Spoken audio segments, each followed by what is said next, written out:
Hi friends, എല്ലാവർക്കും നമസ്കാരം. Welcome to magic recipes.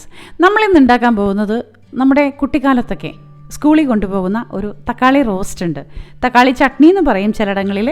ആ ഒരു കറിയാണ് ഉണ്ടാക്കാൻ പോകുന്നത്. അതിനുവേണ്ടി ഞാനിവിടെ ഒരു 5 പഴുത്ത തക്കാളി ചെറിയ കഷ്ണങ്ങളാക്കി അരിഞ്ഞു വെച്ചിട്ടുണ്ട്. 50 ഗ്രാം ഉള്ളി അതും ഇതുപോലെ ചെറിയ കഷ്ണങ്ങളാക്കി മുറിച്ചു വെച്ചു. കണ്ടോ, ഇതുപോലെ നീളത്തിൽ അരിഞ്ഞെടുക്കണേ. 1 ടീസ്പൂൺ അളവിൽ മഞ്ഞൾപ്പൊടി, 1 ടേബിൾ സ്പൂൺ അളവിൽ ഇടിച്ച മുളക്. ഇത്രയാണ് ഇതിൻ്റെ ഇൻഗ്രീഡിയൻസ്. അധികം ഇൻഗ്രീഡിയൻസ് ഒന്നും ഇല്ലാതെ വളരെ സ്വാദിഷ്ടമായൊരു കറിയാണ്. ആദ്യം തന്നെ നമുക്കൊരു കാര്യം ചെയ്യാം. ഒരു കടായിയോ ഇതുപോലുള്ള പാനോ ഒക്കെ എടുക്കാം. അതിലേക്ക് 2 ടേബിൾ സ്പൂൺ അളവിൽ വെളിച്ചെണ്ണ ഒഴിച്ചു കൊടുക്കാം. വെളിച്ചെണ്ണയിൽ തന്നെ വേണം ഈ കറി ഉണ്ടാക്കാൻ കേട്ടോ. ഓയിലിൽ ഉണ്ടാക്കരുത്, സൺഫ്ലവർ ഓയിലൊന്നും ഉണ്ടാക്കരുത്. വെളിച്ചെണ്ണ നല്ലപോലെ ചൂടായി വരട്ടെ. വെളിച്ചെണ്ണ ചൂടായി വരുമ്പോഴേക്കും നമുക്ക് കടുക് ഇട്ട് കൊടുക്കേണ്ടതുണ്ട്. നമ്മളിവിടെ ഉള്ളിയൊക്കെ അരിഞ്ഞത് എടുത്ത് മാറ്റി വയ്ക്കാം. നമുക്ക് 1/4 ടീസ്പൂൺ അളവിൽ കടുക് ഇട്ട് കൊടുക്കാം. കടുക് നല്ലപോലെ പൊട്ടുമ്പോഴേക്കും ഒരു തണ്ട് കരിവേപ്പില ഇട്ട് കൊടുക്കാം. കരിവേപ്പില മസ്റ്റാണ് കേട്ടോ ഇത്തരം കറികൾക്ക്. അതിനുശേഷം നമ്മൾ എടുത്ത് വെച്ചിരിക്കുന്ന ഉള്ളി എണ്ണയിലേക്ക് ഇട്ട് കൊടുക്കാം. നല്ലപോലെ വഴറ്റിയെടുക്കാം. സവാളയും വേണമെങ്കിൽ എടുക്കാം, ബുദ്ധിമുട്ടൊന്നുമില്ല സവാള എടുക്കുന്നത് കൊണ്ട്. പക്ഷേ കുറച്ചുകൂടെ സ്വാദ് എനിക്ക് ഫീൽ ചെയ്തിരിക്കുന്നത് ഈ ഒരു ചെറുള്ളിയിലാണ് കുറച്ചുകൂടെ സ്വാദ് തോന്നുന്നത്. പാകത്തിന് ഉപ്പ് ചേർത്ത് കൊടുക്കാം. ഉപ്പും ചേർത്ത് നന്നായിട്ട് നമുക്ക് വഴറ്റിയെടുക്കാം. ഉള്ളി ഒരു ഗോൾഡൻ ബ്രൗൺ കളറാകുന്നത് വരെ നല്ല ഫ്ലെയിമിലിട്ട് തന്നെ വഴറ്റിയെടുക്കാം. കണ്ടോ, നല്ലപോലെ വഴങ്ങി വന്നിട്ടുണ്ട്. ഈ ഒരു പാകത്തിന് കിട്ടിയാൽ മതി.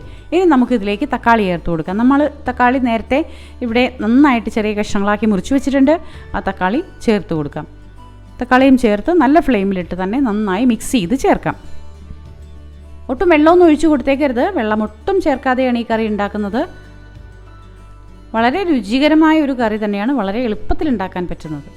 മഞ്ഞൾപ്പൊടി നമ്മൾ എടുത്ത് വെച്ചിരിക്കുന്നത് മുഴുവനായി തന്നെ ചേർത്ത് കൊടുക്കാം. മഞ്ഞൾപ്പൊടിയും ചേർത്ത് നന്നായിട്ട് വഴറ്റാം.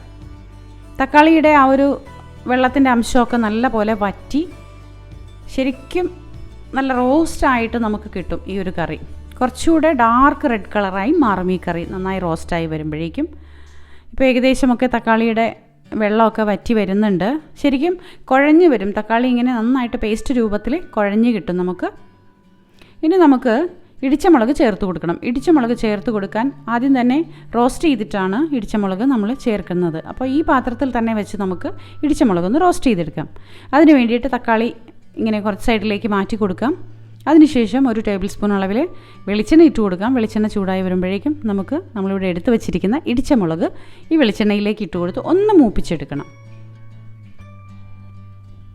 കണ്ടോ, ആ വെളിച്ചെണ്ണയിൽ കിടന്ന് വേണം ഈ ഇടിച്ചമുളകൊന്ന് മൂത്ത് വരാനായിട്ട്. നല്ലൊരു സ്മെല്ലാണ് ഈ ഇടിച്ചമുളകൊക്കെ എണ്ണയിൽ മൂത്ത് വരുന്ന ആ ഒരു സ്വാദ് നമുക്ക് അത് ഫീൽ ചെയ്യാൻ പറ്റും. അതിൻ്റെ ഒരു രുചി എന്തായിരിക്കും എന്നുള്ളത്. ഞാനിത് പറയുമ്പോൾ തന്നെ നിങ്ങൾക്കത് അടുക്കളയിൽ പണിയെടുക്കുന്നവരാണെങ്കിൽ തീർച്ചയായിട്ടും ആ ഒരു സ്മെല്ല് നിങ്ങൾക്ക് ഫീൽ ചെയ്യുന്നുണ്ടാവും അല്ലേ.